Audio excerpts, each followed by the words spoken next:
आज हम जिस डिज़ीज़ के बारे में बात करेंगे वो है आई इन्फेक्शन। आई इन्फेक्शन में हम जिन सिम्पटम्स और कॉजेज़ को डिस्कस करेंगे वो हम वन बाय वन यहाँ पे मेंशन कर रहे हैं। Dimness of vision and loss of vision. आज हम जिस मेडिसिन को आखिर में रिकमेंड करेंगे उसमें ये तमाम सिम्पटम्स कवर की जाएंगी, यानी कि नज़र का कम होना और यहाँ तक कम हो जाना इन्फेक्शन की वजह से कि तकरीबन नज़र ख़त्म ही हो जाती है। Thickening of the lids as hard as cartilage, यानी कि ऊपर वाले परपोटों का इतना सख्त हो जाना कि ऐसा लगता है जैसे कि कुरकुरी हड्डी की तरह वो सख्त हो गए और उनको मूवमेंट में फ़र्क आ रहा है। Mucous membrane is hard. वो रगें जिसके अंदर हमारी म्यूकस लिक्विड जनरेट होता है या बलगम जनरेट होता है या आँख से निकलने वाला हरा मवाद, गंदा मवाद जनरेट होता है, वो बहुत ज़्यादा हार्ड हो जाते हैं। Eyelids can not be opened. इतनी मुश्किल और शदीद दर्द होता है कि इस आई इन्फेक्शन की वजह से जो आँख के पपोटे हैं उन्हें खोलना मुमकिन नहीं रहता और उनकी हार्डनेस की वजह से ये बहुत ही ज़्यादा पेनफुल भी हो जाते हैं। दे स्पोमेडिकली close, they can not pulled apart except by violence. वो अचानक पपोटे आँख के ऊपर गिर जाते हैं। आपने अक्सर ऐसे मरीज़ देखे होंगे जिनके पपोटे आधे खुलते हैं या आईलिड्स उनकी प्रॉपर नहीं खुलती हैं और उन्हें बहुत ज़्यादा वायलेंस यानी शदीद कोशिश करनी पड़ती है अपनी आईलेट्स को खोलने के लिए। तो ये जो आई इन्फेक्शन आज है इसके अंदर ये ख़ास सिम्टम है कि अगर आईलेट्स नहीं खुल रही हैं या आधी खुलती हैं तो आज की बताई जाने वाली मेडिसिन इसको क्योर करेगी। Inflammation of eyelids with thickening, इसमें पपोटो क्या सूज जाना, फूल जाना और उनके ऊपर सूजन आ जाने की भी अलामत मौजूद है जो हम आई इन्फेक्शन में आज स्टडी कर रहे हैं। और थिकनिंग का मतलब ये है कि वो सूजन की वजह से मोटे हो जाते हैं और बज़ाहिर बाज़ाब्ता दिख रहे होते हैं कि आईलिड्स जो हैं वो इन्फ्लेम्ड हो चुके हैं और मोटे हो चुके हैं। कॉपियस डिस्चार्ज, आई इन्फेक्शन में आँख से बहुत ज़्यादा मवाद खारिज होता है, अक्सर ये तेज़ाबी मवाद भी होता है और इससे ख़ारिश भी बहुत ज़्यादा होती है। पैसिव कैथरल डिस्चार्ज, यानी कि आँख से जो है मवाद का बाहर आना, जैसे अमूमन हम रात में जब सोते हैं तो सुबह जब उठते हैं तो ये बहुत सारी कंडीशन में हमारी आँख से बाहर आता है। बाज़ दफ़ा आँखों को ये चिपका देता है, आँखों के कोने से मवाद ख़ारिज होता है और अक्सर ये इन्फेक्शन अगर बढ़ जाए तो दिन में भी कई दफ़ा जो है ये मवाद आँखों से ख़ारिज होना शुरू हो जाता है।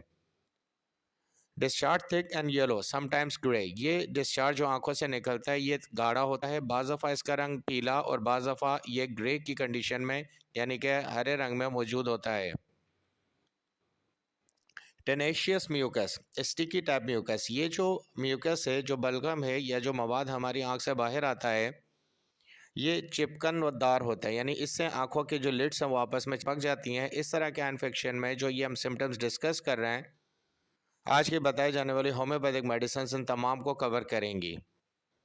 Also infects the lungs and air passages. अच्छा, आई इन्फेक्शन जब ज़्यादा बढ़ जाता है तो ये इंटरनली लंग्स और फिर एयर पैसेजेस यानी गले को भी मुतासर करती हैं। अक्सर आइज़ का, लंग्स का और एयर का हमारा आपस में कनेक्शन होता है, इस वजह से ये सिम्टम यहाँ पे डिस्कस की जा रही है। The trachea and from the larynx grey mucus, हक के अंदर जो है ग्रे कलर का जो म्यूकस है बलगम वो गिरना शुरू हो जाता है।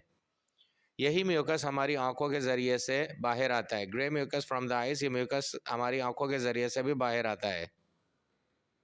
समटाइम्स येलो डिस्चार्ज हैपन्स, और बाज़ दफ़ा ये येलो कलर का भी डिस्चार्ज बन जाता है। और जब आई इन्फेक्शन बहुत ज़्यादा बढ़ जाता है तो ये ulceration takes place in larynx and eyelids, यानी कि पपोटो का अल्सर, अल्सर का मतलब है ज़ख़म की कंडीशन इख्तियार कर जाता है जिसको हाथ लगाने से बहुत ही ज़्यादा सेंसिटिविटी पैदा होती है। Ulceration thick yellow discharge, ulceration जो है ये थिक हो जाता है और येलो डिस्चार्ज, आँख से जो है पीले रंग का मवाद खारिज होना शुरू हो जाता है जिसे हम पस या पीप भी कह सकते हैं। इसके बाद पेनफुल आईलिड्स, यानी जब अल्सरेशन की कंडीशन आ जाती है, इन्फेक्शन को क्योर नहीं किया जाता तो उसके बाद फिर आंखों का दर्द होना बहुत ज़्यादा हो जाता है। Swelling upon upper eyelids in common but sometimes in lower as well, ऊपर के आँख के पपोटे पे सूजन आ जाती है, ये आमतौर पर ऐसा ही होता है इन्फेक्शन में, लेकिन बाज़ दफ़ा ये नीचे वाले पपोटे में भी सूजन महसूस होती है और ये बज़ाहिर बड़ी आसानी से देखी जा सकती है।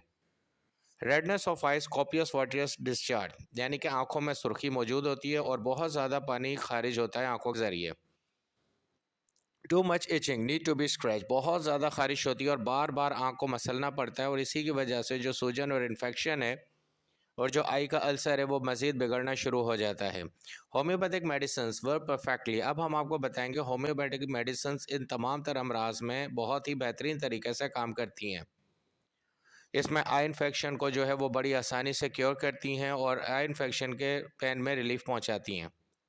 This is internal cause of disease, so no external liquid would cure it only for temporary period. आँख का बिगड़ना, आँख का इन्फेक्शन, आँख में मवाद पैदा होना, ये तमाम इंटरनल डिजीज़ का वजह से होता है। इसको ऊपर से किसी भी लिक्विड के ज़रिए बज़ाहिर चंद दिनों के लिए तो सही किया जा सकता है, लेकिन होम्योपैथिक मेडिसिन प्रॉपर तरीके से इसे इंटरनल क्योर करती हैं। A group of medicine are recommended. इसमें आपको 5 से 6 मेडिसिन का एक ग्रुप जो है वो रिकमेंड किया जाता है और इस्तेमाल कराया जाता है। अब जो मेडिसिन होम्योपैथी की आपको दी जाएंगी वो कौन कौन से सिम्टम्स को क्योर करेंगी, हम उन्हें स्टडी कर लेते हैं। इचिंग, खारिश को ख़त्म करेंगी। रेडनेस, सुर्खी को ख़त्म करेंगी। स्वेलिंग, सूजन को ख़त्म करेंगी। म्यूकस, और जो उससे मवाद निकल रहा है चाहे वो ग्रे रंग का हो या येलो कलर का, उसे वो ख़त्म करेंगी।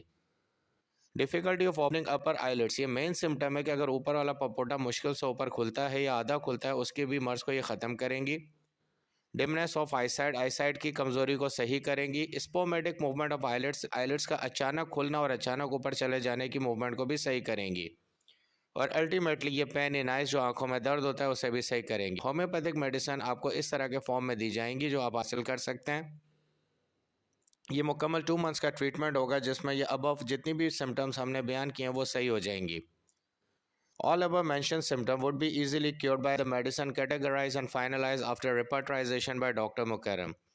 तमाम दर मेडिसिन को रिपर्टराइजेशन के प्रोसेस के बाद आपके लिए ग्रेड करके फाइनलाइज किया जाता है ताकि बेहतर रिजल्ट हमारे सामने आ जाएं। आप इन मेडिसिन को हासिल कर सकते हैं व्हाट्सएप नंबर पर कांटेक्ट करके। Thank you for watching television. और हमारा व्हाट्सएप नंबर ये है जिस पर आप रब्ता कर सकते हैं। आप हमारे फेसबुक पेज पे भी जाके तमाम द डिजीज़ के बारे में स्टडी कर सकते हैं, FB/डॉक्टर मुकर्रम। और इसी तरह आप इस चैनल को सब्सक्राइब करें, बेल आइकन पर क्लिक करें और इस चैनल को शेयर करें। Thank you for watching.